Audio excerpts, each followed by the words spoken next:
Hello student, आज हम बात करेंगे HTML के बारे में। तो सबसे पहले HTML का नाम सुनते ही दिमाग में ख्याल ये आता है कि HTML है क्या। HTML एक लैंग्वेज है जिसके थ्रू हम वेब को डिज़ाइन करते हैं या वेबसाइट को डिज़ाइन करते हैं, या वेबसाइट जो है वो वेब पेजेस का कलेक्शंस होती है। अब जब भी वेबसाइट पर काम करना हो तो कहीं ना कहीं हमें ये पता है कि वेबसाइट ओपन करने के लिए हम वेब ब्राउज़र का यूज़ करते हैं, जैसे मोज़िला। इस पर हम डायरेक्ट तो कुछ भी नहीं लिख सकते। यानी अगर हमने इमेजिन किया है कि हमें एक वेबसाइट तैयार करनी है और उस पर हमें कुछ इस तरीके से फीचर्स लगाने हैं या इस तरीके से फ़ोटोग्राफ एडजस्ट करनी है, उसके नीचे ये लाइन लिखनी है, तो इस वेबसाइट को डिज़ाइन करने के लिए अगर ये बुक होती तो शायद हम पेन से या स्केच की हेल्प से ये काम कर पाते हैं। बट वेब ब्राउज़र पर लिखना इतना आसान से पॉसिबल है नहीं, क्योंकि अपने आप में वो एक सॉफ्टवेयर है। तो उस पर काम करने के लिए या उसको डिज़ाइन करने के लिए वेबसाइट को हमें एक लैंग्वेज की ज़रूरत पड़ती है जिसे हम HTML के नाम से जानते हैं।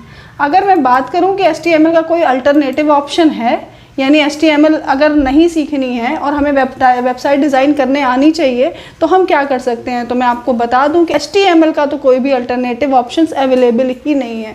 यानी अगर वेब डेवलपर बनना है या वेब डिज़ाइनर बनना है तो HTML आनी ही चाहिए। ये बात अलग है कि HTML में कुछ लिमिटेशंस आ जाती हैं और उसको बहुत अच्छा एनहांस करने के लिए हम अलग लैंग्वेजेस भी पढ़ते हैं, जैसे CSS, जावास्क्रिप्ट एसेट्रा। अगर मैं बात करूं HTML की, तो HTML एक स्केलेटन है। स्केलेटन इन सेंस कि जिस तरह से हमारे शरीर की ढांचा होता है, उसी तरह अगर हम बात कर रहे हैं अपने सॉफ्टवेयर की, तो वहाँ पर स्केलेटन का काम कर रही है। यानी कंटेंट साइट पर क्या रखने हैं आपको, ये काम होता है HTML के थ्रू। HTML के थ्रू थोड़ी बहुत डिज़ाइनिंग करना पॉसिबल है, पर बहुत फाइनेस्ट आप वेबसाइट चाह रहे हैं तो उसके लिए हम कुछ और क्वालिटीज़ ऐड ऑन करते हैं, जैसे CSS। यानी अगर मैं बात कर रही हूँ तो स्केलेटन का काम अगर कर रही है HTML, तो CSS काम कर रही है आपके अंदर मसल्स का, यानी कहीं ना कहीं उसकी खूबसूरती उसको प्रदान करना।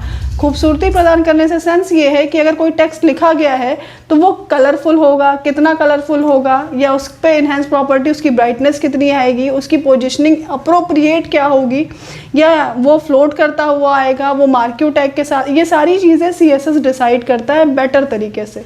यानी CSS के पास HTML से बेटर अप्रोच होता है किसी भी चीज़ को डिज़ाइन करने के लिए। CSS का फुल फॉर्म होता है कास्केडिंग स्टाइल शीट। इसी के साथ मैं बात करूं तो एक नाम और लिया था मैंने जावास्क्रिप्ट का। जावास्क्रिप्ट बिल्कुल इंसान में जैसे ब्रेन का काम होता है, वैसे ही वेब डिज़ाइनिंग में जावास्क्रिप्ट का काम आता है। यानी आप चीज़ों को रख ले रहे हैं, सजा ले रहे हैं, और असल में जो वर्किंग होती है, यानी कंटेंट यहाँ से जाकर सर्वर पर सेव होगा या कौन सी क्वेरी चलेगी, ये सारी कहानी जो है ये जावास्क्रिप्ट के थ्रू पॉसिबल है। तो ब्रेन का काम किया जावास्क्रिप्ट ने। अगर मसल्स की बात की जाए, यानी खूबसूरती देने के लिए वेबसाइट को काम आता है CSS, और कंटेंट रखने के लिए वेब ब्राउज़र पे इस्तेमाल होता है HTML। हाँ, ये बिल्कुल सत्य है कि HTML ऐसा नहीं है कि कुछ भी नहीं कर सकता, यानी क्वालिटीज़ नहीं बढ़ा सकता, पर हाँ इतनी हाई क्वालिटीज़ नहीं रख सकता जितने अच्छे अप्रोच से CSS उसको हैंडल कर सकता है। या HTML से अगर हमने सोच लिया है कि हम किसी साइट को डिज़ाइन कर रहे हैं तो हो भी जाएगी, तो उसमें समय और कहीं ना कहीं आपकी जो मेमोरी है वो बहुत ज़्यादा लगेगी। रीज़न ये है कि HTML में कुछ एट्रीब्यूट्स यूज़ होते हैं और हर एक लाइन में उन एट्रीब्यूट्स को ऐड करना पड़ता है। वहीं अगर हम बात करते हैं CSS की, तो CSS में अगर एट्रीब्यूट्स ऐड करने हैं तो हम हेड पर कॉल करके डायरेक्ट उसको ऐड कर सकते हैं। इस वजह से भी CSS की इंपॉर्टेंस ज़्यादा बढ़ जाती है जब हम वेबसाइट को डिज़ाइन करें। तो हम जब चीज़ों को शुरुआत से ही शुरू कर रहे हैं तो हम शुरू करेंगे कि HTML है क्या असल में। तो आपने अब तक ये समझ लिया होगा कि वेबसाइट को डिज़ाइन करने के लिए जो नींव रखी गई है वो है आपका HTML। HTML की बात की जाए तो HTML का जो फीचर है वो टिम बर्नर-ली ने डेवलप किया, या इन्वेंट भी उन्होंने ही किया, और ये ख्याल उनके ब्रेन में 1989 में ही आ चुका था। तब वो CERN में काम कर रहे थे। CERN असल में एक central European council nuclear research का ऑफिस है, जहाँ पर वो एज अ फेलो काम करते थे। एज अ फेलो की बात करूँ तो फेलोशिप कुछ ऐसी है कि वहाँ पर वो रहते हुए वहाँ की चीज़ों को, वहाँ पर जो भी रिसर्च होते थे उसको वर्ल्ड वाइड फैलाने का काम होता था, या अपने चीज़ों को प्रेजेंट करने का काम फेलो के थ्रू किया जाता था। तो वहाँ पर वो न्यूक्लियर रिसर्च जो ऑर्गेनाइजेशन थी, वहाँ पर अलग अलग सिस्टम लगे हुए थे और अलग अलग सिस्टम से अलग अलग तरह की इंफॉर्मेशन के फॉर्मेट में चीज़ें आती थी।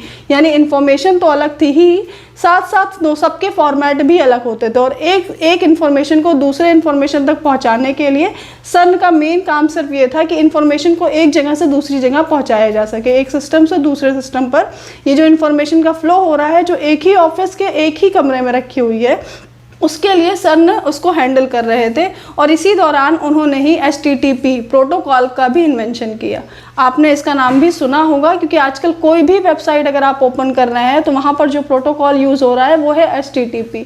इन्हीं दिनों की बात है, इस समय गोफर इस नाम का प्रोटोकॉल बहुत ज़्यादा न्यूज़ में था, लेकिन साथ बाद में दिक्कत ये आई कि वो फ्री ऑफ कॉस्ट नहीं था। इस वजह से उसकी जो फेम था वो रुक गया और वो चीज़ें धीरे धीरे कहीं ना कहीं ख़त्म होती नज़र आई। और HTTP आज भी अलाइव है और आज भी उतनी तेज़ी से ग्रो कर रहा है जैसे इन्वेंशन के टाइम पर हुआ था। तो जो टिम बर्नर्ली हैं उन्होंने इसका इन्वेंशन किया और वो इन्फॉर्मेशन को, अलग अलग फॉर्मेट की इन्फॉर्मेशन को एक दूसरे सिस्टम पर पहुँचाने का काम करते थे। तभी उनके ब्रेन में ये क्लिक हुआ कि क्यों ना ऐसा लगना चाहिए कि जितनी भी इंफॉर्मेशन आ रही है वो सारी एक ही जगह से आ रही है। जस्ट इमेजिन कि कहीं ना कहीं उनका सोर्स ये था कि ये जो मैं अलग अलग चीज़ों को इन्फॉर्मेशन उठाकर एक सिस्टम पे भेज रहा हूँ और जो तीसरे सिस्टम पे वो इन्फॉर्मेशन जा रही होती थी वहाँ पर ये बिल्कुल नहीं लगता था कि ये इन्फॉर्मेशन एक दूसरे सिस्टम से आ रही है। ऐसा लगता था कि ये सिस्टम जो भी इन्फॉर्मेशन दे रहा है ये सिस्टम की ही देन है। असल में वो चाहते थे कि जितनी चीज़ें इन्वॉल्व हुई हो वो सब कुछ दिखे और जैसे जैसे हम स्टेप बैक करें वैसे वैसे वो प्रोसीजर हमें दिखता जाए और हम कहीं ना कहीं रूट तक पहुंच पाएँ कि असल में इन्फॉर्मेशन आ कहाँ से रही है। बिल्कुल वैसे ही जैसे अगर मैं आपसे कहूँ कि आप अपने सिस्टम पर कोई भी साइट ओपन करिए, कुछ इस तरीके से। मैंने यहाँ पर ओपन किया bagheleinstitute.com। ध्यान से देखिए, मैंने ये गूगल पर बघेल इंस्टीट्यूट की साइट ओपन करी।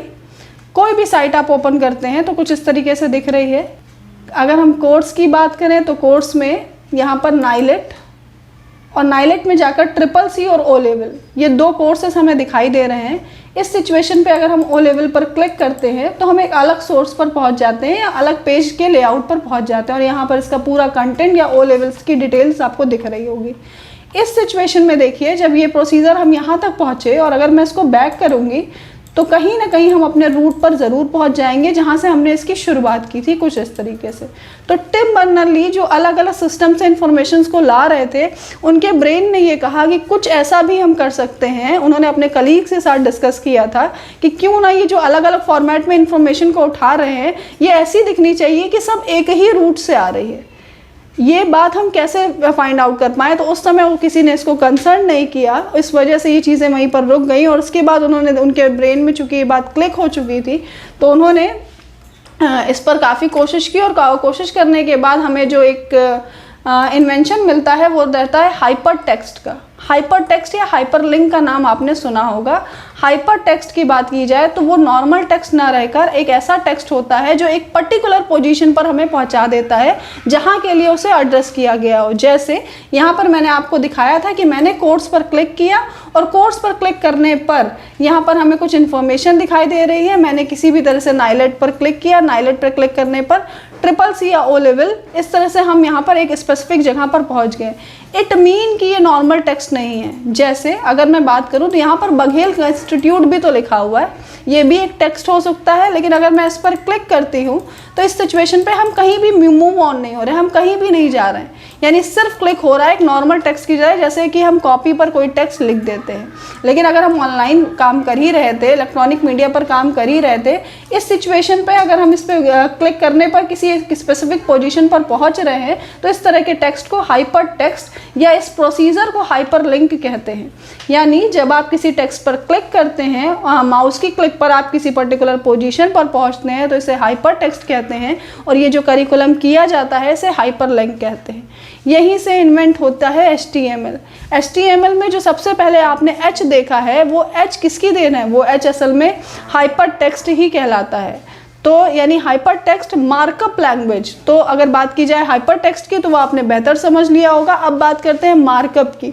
तो मार्कअप की बात की जाए तो मार्कअप का मतलब होता है मार्क करना, यानी किसी चीज़ को हाईलाइट करना, किसी चीज़ पर बात करना। जैसे अभी आपसे मैंने बहुत सारी चीज़ों पे बात की, लेकिन कुछ चीज़ें मैंने प्रैक्टिकल करके आपको दिखाया। इस सिचुएशन में होता क्या है कि जब हम किसी चीज़ को मार्कअप करते हैं तो हम उस टास्क को हाईलाइट करने की कोशिश करते हैं। जैसे जब हम किसी चीज़ को नॉर्मल कॉपी पर लिख रहे होते हैं कुछ इस तरीके से, तो जब वो कॉपी पर लिखी जा रही है इन्फॉर्मेशन, तो वो नॉर्मली पेन से लिखी जा रही है। कभी कभी हम क्या करते हैं, उस कॉपी के नीचे अंडरलाइन कर देते हैं, या हम उस पर्टिकुलर वर्ड या पर्टिकुलर सेंटेंस को लिखते टाइम पेन के कलर को चेंज कर देते हैं। इस सिचुएशन में हमने क्या किया, हमने पर्टिकुलर वर्ड सेंटेंस पर कहीं ना कहीं मार्कअप किया। मार्कअप करने का सेंस ये था कि कुछ ना कुछ उसकी ज़रूरत रही होगी।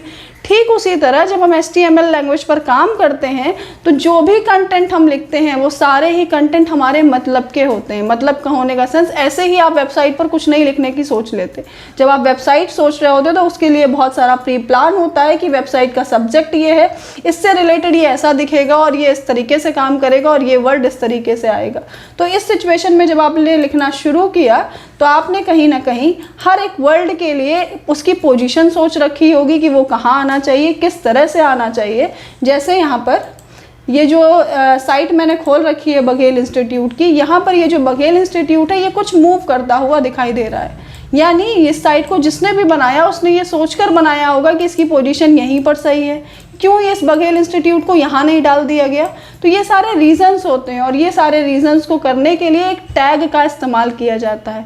बिल्कुल इसी तरह जैसे मैथमेटिक्स में काम करने के लिए फॉर्मूले का इस्तेमाल किया जाता है, HTML पे काम करने के लिए आप टैग का इस्तेमाल करते हैं।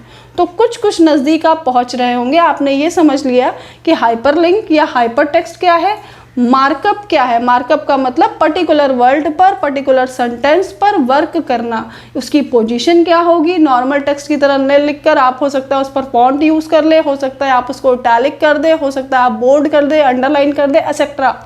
आप कुछ भी कर सकते हैं। इसी के बाद मार्कअप लैंग्वेज। तो लैंग्वेज का सीधा मतलब होता है भाषा। दो चीज़ों में, मीडियम में बात करने के लिए कहीं ना कहीं आपको लैंग्वेज की ज़रूरत होती है। ठीक उसी तरह वेब ब्राउज़र आपकी बात को समझ पाए तो वहाँ पर जो ज़रूरत पड़ रही है लैंग्वेज की उसको हम HTML कह रहे हैं या HTML कह रहे हैं। इस तरह से हमने आपके सामने HTML क्या होता है ये डिफ़ाइन करके बता दिया। अगर बात करते हैं HTML के वर्जन्स की, तो HTML का जो है, हम जिस वर्ज़न पर काम करेंगे वो लेटेस्ट वर्जन HTML5 है। अगर बात की जाए HTML के वर्जन की, तो HTML तो बन गया था 1989 के करीब में ही HTML इन्वेंट हो चुका था, जब सर्न ऑर्गेनाइजेशन के अंदर सर टिम बर्नर्स-ली जी काम कर रहे थे। लेकिन होता क्या है कि जो इसका पहला वर्जन हमें सुनने में आता है वो वर्जन आता है 1991 या 1990 के करीब में। अब यहाँ पर कहीं ना कहीं कुछ चीज़ें अलग दिखती हैं। या हम बात करें कि हमें ये समझ में आया कि 89 में अगर नींव रखी जा चुकी थी तो कहीं कहीं जब हम जनरेशन पढ़ रहे हैं तो ये वर्ड 1990 या 1991 क्यों आ रहा है। तो इस बात को समझिएगा कि ब्रेन में क्लिक होना और ऑन पेपर या ऑनलाइन चीज़ों को आना, दोनों में बहुत फ़र्क है। 89 वो टाइम था जब टिम बर्नर्स-ली के ब्रेन में क्लिक हुआ था कि कुछ ऐसा इन्वेंट करना है, और 82 में उन्होंने सर्न ज्वाइन की थी। तो उस दौरान उन्होंने काफ़ी मेहनत करके जो भी चीज़ें, साल 1.5 साल का समय लिया और पहला वर्जन 1995 में लॉन्च किया, जिसका नाम ही HTML 2.0 पड़ा।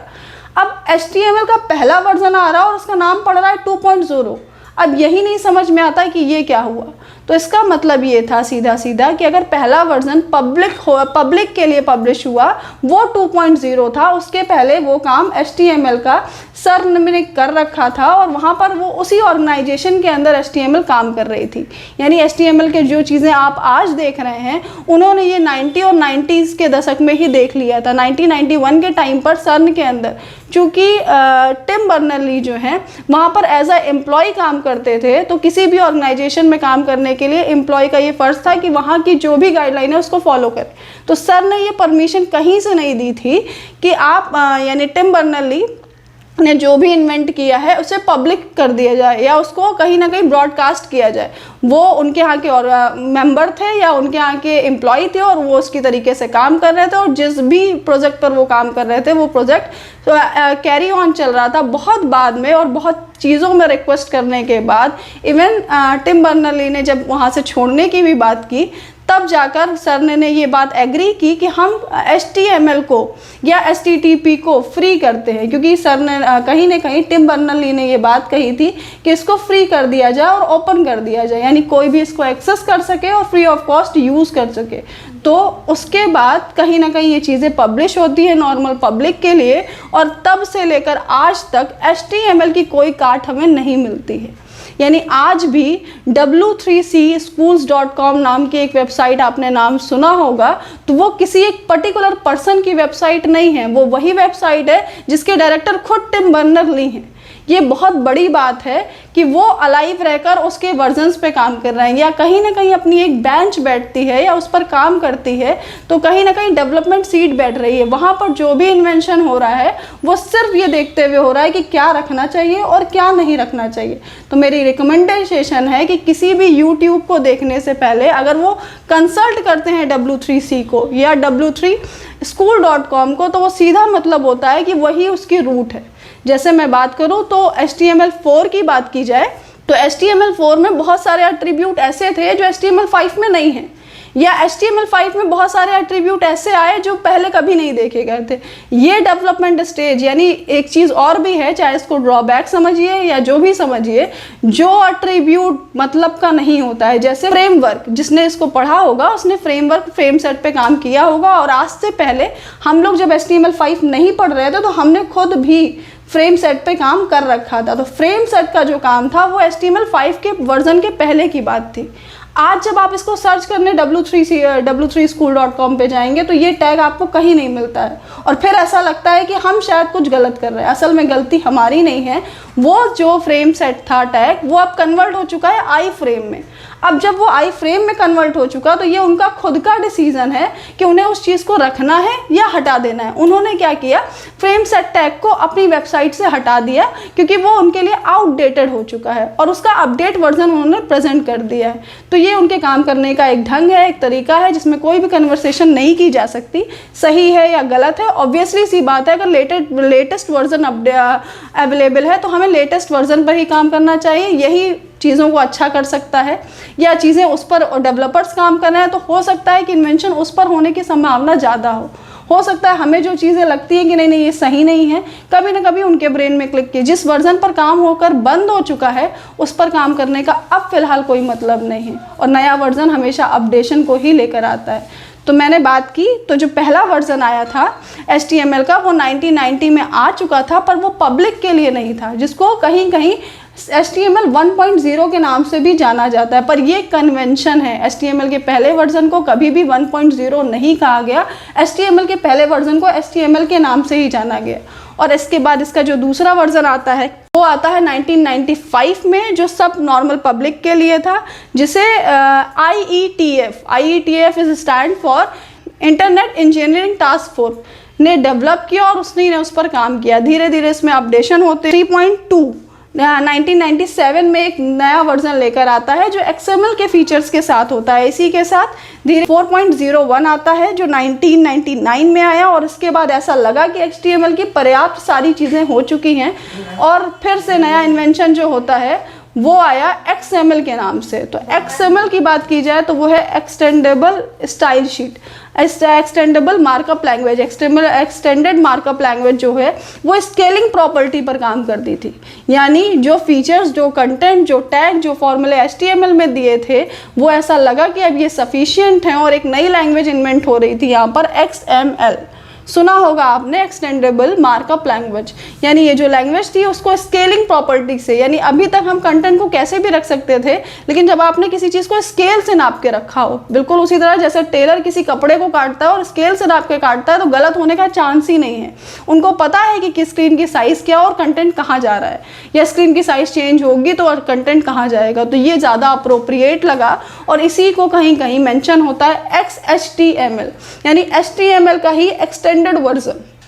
ये वर्जन 2000 में आया, और 2000 में आने के बाद ऐसा देखा गया कि नहीं, ये फ्यूचर जो है इतना एक्सेसिबल नहीं है और ना ही बहुत अच्छे तरीके से काम कर रहा था। तो 2014 में HTML5 आता है, और आज तक हम HTML5 पर ही काम कर रहे हैं। इसलिए लेटेस्ट वर्जन की बात की जाए तो HTML5 ही, और हम भी कोशिश करेंगे कि हम HTML5 ही आपके सामने डिस्क्राइब करें, और पूरी कोशिश यही होगी कि HTML के जो फीचर्स हैं वो सारे एक एक करके मैं आपको समझा पाऊँ। HTML की बात करें तो HTML को कहा जाता है कि HTML एक स्क्रिप्टिंग लैंग्वेज है। और अब दिमाग में कहीं ना कहीं ब्रेन ये कहता है तो फिर प्रोग्रामिंग लैंग्वेज क्या होती है? अगर हम लोग HTML में प्रोग्राम नहीं लिखते तो फिर करते क्या हैं? तो HTML एक प्रोग्रामिंग लैंग्वेज ना होकर एक स्क्रिप्टिंग लैंग्वेज है। और प्रोग्रामिंग लैंग्वेज को जैसे पाइथन, जावा, C++, रूबी, फोर्ट्रैन, कोबोल, इन सबको हम प्रोग्रामिंग किस बेस पर कहते हैं? प्रोग्राम तो हम लोग HTML को भी कर ही रहे होते हैं। और ये बात भी सही है कि scripting language type of programming language है। यानी अगर मैं बात करूँ प्रोग्रामिंग लैंग्वेज की, तो प्रोग्रामिंग लैंग्वेज जो है वो एक सेट ऑफ इंस्ट्रक्शंस है जो दिया जाता है और जिसके बेस पर वो ट्रांसलेट होकर काम करती है। यानी प्रोग्रामिंग लैंग्वेज को कंपाइल होना मस्ट है। कंपाइल की बात करूं तो कंपाइल होने का सेंस होता है कि प्रोग्रामिंग लैंग्वेज को ट्रांसलेट करना पड़ता है और तब जाकर मशीन उसको समझती है और समझने के बाद उसके नीड के अकॉर्डिंग आउटपुट जनरेट करती है। वहीं अगर स्क्रिप्टिंग लैंग्वेज की बात की जाए तो scripting language is nothing, it is a type of programming language. Scripting is a type of programming language in which we can write code to control another software और एप्लीकेशन। दैट मीन अगर मैं बात करूँ scripting language की, तो scripting language जो है वो एक प्रोग्रामिंग लैंग्वेज नहीं है। स्क्रिप्टिंग लैंग्वेज एक स्क्रिप्ट में लिखी जाने वाली लैंग्वेज है जहाँ लाइन ऑफ इंस्ट्रक्शंस नहीं होकर स्क्रिप्ट होती है। स्क्रिप्ट का मतलब आप कुछ पैराग्राफ टाइप से समझ सकते हैं। और दूसरी बात कि स्क्रिप्टिंग लैंग्वेज को कभी भी कंपाइल करने की ज़रूरत नहीं होती, केवल उसको इंटरप्रिएट करना पड़ता है। इंटरप्रिएट का मतलब ब्राउज़र को समझाने के लिए कहीं ना कहीं वो ट्रांसलेट होती है, पर कंपाइलेशन जैसा प्रोसेस स्क्रिप्टिंग लैंग्वेज में नहीं होता। अगर बात की जाए प्रोग्रामिंग लैंग्वेज में, तो प्रोग्रामिंग लैंग्वेज का पहला अप्रोच ही यही आता है कि वो कंपाइल की जाएगी। तो कोई भी प्रोग्रामिंग लैंग्वेज वो स्क्रिप्टिंग लैंग्वेज नहीं हो सकती, लेकिन कोई भी स्क्रिप्टिंग लैंग्वेज प्रोग्रामिंग लैंग्वेज हो सकती है। ये बहुत बड़ा डिफरेंस है स्क्रिप्टिंग और प्रोग्रामिंग लैंग्वेज का। अगर बात की जाए HTML की, तो HTML एक स्क्रिप्टिंग लैंग्वेज है। बात की जाए पाइथन की, तो पाइथन एक प्रोग्रामिंग लैंग्वेज है। इसी के साथ दिमाग में कहीं ना कहीं कन्वेंशन होता है कि अगर हम कोई वेबसाइट डिज़ाइन कर रहे हैं तो हमें प्रोग्रामिंग लैंग्वेज आना मस्ट है या स्क्रिप्टिंग लैंग्वेज आना मस्ट है। तो मैं आपको बता दूँ कि जो भी वेबसाइट आप डिज़ाइन कर रहे हैं, जो वेबसाइट आप चाहते हैं कि यूज़र के सामने रिप्रेजेंट हो, जैसे मैं आपके सामने अगर ये इसको मिनिमाइज करके गूगल ओपन करूं, तो अगर जब हम गूगल ओपन करते हैं तो गूगल कुछ इस तरीके से लिखा हुआ आता है। इस सिचुएशन में ये गूगल लिखा हुआ है, ये कहीं ना कहीं सर्च बार है और उसमें टेक्स्ट बॉक्स भी लिखा हुआ है। ये जो भी डिज़ाइन है इसको हम फ्रंट एंड कहते हैं। फ्रंट एंड का मतलब वो एंड जो यूज़र के सामने जाने वाला है। जैसे अगर आप कहीं जा रहे होते हैं तो आप थोड़ी सी प्रिपरेशन ज़रूर करते हैं, कहीं ना कहीं कुछ ना कुछ चीज़ें सजाई जाती है कि इसको प्रेजेंट करना है। यानी प्रेजेंटेबल अगर कोई चीज़ बनानी है, आपने अपनी नोट्स को भी प्रेजेंटेबल बनाया होगा उस टाइम पर जब आपको उसे किसी को देना हो। अदरवाइज़ आप किसी पेज पर भी लिख रहे होंगे, किसी पे क्योंकि आप खुद समझ रहे थे उसको। लेकिन जब हमें किसी दूसरे के सामने किसी चीज़ को प्रेजेंट करना होता है तो हमारी पहली कोशिश ये होती है कि हम अच्छा प्रेजेंट करें। क्यों? क्योंकि अच्छा प्रेजेंटेशन जो है वो समझने वाले के लिए भी आसान हो जाता है और कहीं ना कहीं आपके भी फीचर्स को अच्छा रखता है। तो अगर मैं बात करूं गूगल की, तो ये जो आप एंड देखते हैं इसको फ्रंट एंड कहते हैं। फ्रंट एंड वो एंड है जहां पर यूज़र का इंटरेक्ट होता है। यूज़र वो है जो आपकी वेबसाइट को भविष्य में या फ्यूचर में यूज़ करने वाला है, वो एंड फ्रंट एंड कहलाता है। तो कभी भी वेबसाइट को डिज़ाइन करने के लिए जो फ्रंट एंड डिज़ाइन किया गया है उसके लिए HTML मस्ट है। यानी अगर विदाउट HTML फ्रंट एंड के डिज़ाइनिंग पॉसिबल नहीं। डजंट मीन कि आप केवल फ्रंट एंड HTML से ही डिज़ाइन करेंगे या CSS जावास्क्रिप्ट को भी रखेंगे। आप HTML के कोड को नोटपैड पे लिखेंगे या नोटपैड++ पे लिखेंगे, सबलाइन पे लिखेंगे, डजंट मीन। क्योंकि जो भी कोड है, जो भी फॉर्मूला है, उसको कहीं ना कहीं तो आप लिखेंगे, क्योंकि ब्राउज़र पे आप डायरेक्ट लिख नहीं सकते। तो किसी ना किसी टेक्स्ट एडिटर का आप यूज़ कर रहे होते हैं, चाहे वो नोटपैड हो, चाहे वो नोटपैड++ हो, चाहे सबलाइन हो, चाहे ड्रीमव्यूवर हो, एटसेट्रा। इस सिचुएशन में ये टेक्स्ट एडिटर जो अलग अलग तरीके से आ रहे हैं, इनका मतलब क्या है, यानी विजुअल स्टूडियो भी एक तरह का टेक्स्ट एडिटर का काम भी करता है। तो होता क्या है, कुछ फीचर्स ये बने बनाए रख देते हैं। जैसे अगर हम किसी कीवर्ड को लिखते हैं तो ये कलर चेंज कर देंगे, अगर हमसे कोई गलती हो रही है तो ये कलर चेंज कर देंगे। तो कहीं ना कहीं हमें ये एक हेल्पर की तरह काम करते हैं। लेकिन मैं बात करूँ अगर नोटपैड की, जो सिंपल प्लेन नोटपैड है, तो उस पर भी HTML के कोड को रन कराया जा सकता है। ये हम अपनी प्रैक्टिकल के क्लास में ज़रूर देखेंगे, या नोटपैड से ही चीज़ों को शुरुआत करेंगे। अभी हम अगर बात करें स्क्रिप्टिंग लैंग्वेज की, तो स्क्रिप्टिंग लैंग्वेज वो लैंग्वेज है जहाँ पर हम कंटेंट या डेटा को इंटरप्रिएट करके काम करते हैं, ना कि कंपाइल करके काम करते हैं। एक स्क्रिप्टिंग लैंग्वेज प्रोग्रामिंग लैंग्वेज हो सकती है, पर प्रोग्रामिंग लैंग्वेज स्क्रिप्टिंग लैंग्वेज नहीं होती, क्योंकि प्रोग्रामिंग लैंग्वेज में मस्ट है सेट ऑफ इंस्ट्रक्शंस का होना। और स्क्रिप्टिंग लैंग्वेज की बात की जाए तो फ्रंट एंड पर काम करने के लिए जो लैंग्वेज यूज हुई थी वो थी स्क्रिप्टिंग लैंग्वेज। साथ ही अगर कोई वेबसाइट आपने बनाई है, जस्ट इमेजिन कि यहाँ पर अगर मैं फेसबुक ओपन करूँ कुछ इस तरीके से, तो जब हम फेसबुक को इस तरीके से ओपन करते हैं तो ये जो आपको दिख रहा है इंटरफेस, इसको हम फ्रंट एंड कहते हैं। ये इस तरीके से ही दिखेगा। इसके लिए कहीं ना कहीं वेब डिज़ाइनर ने इसको डिज़ाइन किया होगा। एक वेबसाइट को बनाने के लिए सिर्फ वेब डिज़ाइनर ही नहीं होते, एक वेबसाइट को बनाने के लिए ग्राफिक डिज़ाइनर की भी बहुत बड़ी भूमिका होती है, क्योंकि हमेशा जब भी कोई वेबसाइट डिज़ाइन की जाती है तो वो कस्टमर की रिक्वायरमेंट को देखते हुए डिज़ाइन की जाती है। एक प्रोग्रामर उतना ही सोचता है जितना उसकी ज़रूरत का है, लेकिन अब कस्टमर को क्या चाहिए ये आप नहीं सोच सकते। उस सिचुएशन में होता क्या है कि कस्टमर अपना व्यू एक ग्राफिक डिज़ाइनर के सामने रखता है, और उसकी नीड के अकॉर्डिंग जो वो कह रहा होता है, उसकी नीड के अकॉर्डिंग ग्राफिक डिज़ाइनर एक रूपरेखा तैयार करता है, एक स्केच तैयार करता है कि इस ऐसी साइट चाहिए। हालांकि वो जो ग्राफिक डिज़ाइनर ने डिज़ाइन किया है वो नॉर्मली ब्रश और पेंट का काम कर रहा था। अब जब वो चीज़ें कोड के फॉर्म में करना या चेंज करनी होती है तो वहाँ से ज़रूरत पड़ती है वेब डिज़ाइनर की। वेब डिज़ाइनर उसी ग्राफिक डिज़ाइन को कन्वर्ट करता है HTML या किसी भी स्क्रिप्टिंग लैंग्वेज के थ्रू एक स्क्रिप्ट राइटिंग में, जो वेब ब्राउज़र जिसको समझ पाए। अब ये चीज़ें तो डिज़ाइन होकर समझ में आ गई। जैसे फेसबुक की बात करें तो ये कहीं ना कहीं डिज़ाइन किया गया होगा।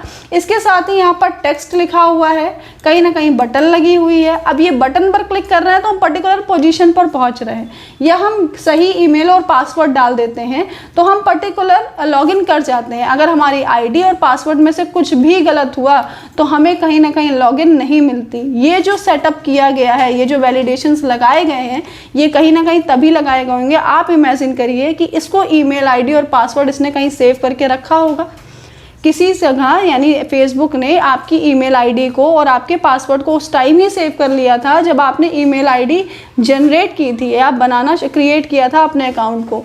अब जब आप उसी ईमेल आईडी से लॉगिन करते हैं तो एक्सेस आपको मिल जाता है। अगर उसमें कुछ भी गड़बड़ी होती है, इवन एक अल्फ़ाबेट इधर से उधर होता है, तो वो आईडी और पासवर्ड आपके लिए ओपन नहीं की जाती है। ये तभी हो सकता है जब उसने पहले कहीं सेव किया हो या उसने याद कर रखा हो उसको।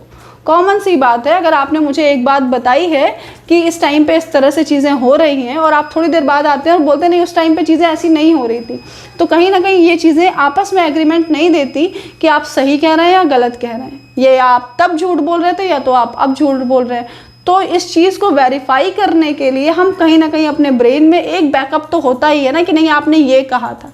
उसी तरह फेसबुक ने क्या किया कि अपने बैकएंड पर, बैकएंड का मतलब अपने सर्वर पर कहीं ना कहीं इन्फॉर्मेशन को स्टोर कर लिया, और जब यूज़र अब नए तरीके से लॉगिन करने आया है और तो करता क्या है कि उसकी आईडी और उसकी पासवर्ड जो उसने करंट में डाली है वो जाकर उससे मैच कराता है बिल्कुल इस तरीके से, और जब वो मैच हो जाती है तो वो एक्सेस दे देता है। और जब उसमें मैचिंग नहीं मिलती, इवन एक डॉट भी इधर से उधर हुआ, इसका मतलब मैच मिसमैच हो रहा है, तो उस सिचुएशन पे ये आपको लॉगिन नहीं दे रहा है। तो वो एंड जहाँ पर डेटा सेव करके रखा गया था उसको हम बैक एंड कहते हैं। अब ये तो बात हुई फ्रंट एंड की, बैक एंड की। अब बीच में एक बार कड़ी और जुड़ती है कि फ्रंट एंड हमने डिज़ाइन कर लिया, बैक एंड भी हमने डिज़ाइन कर लिया।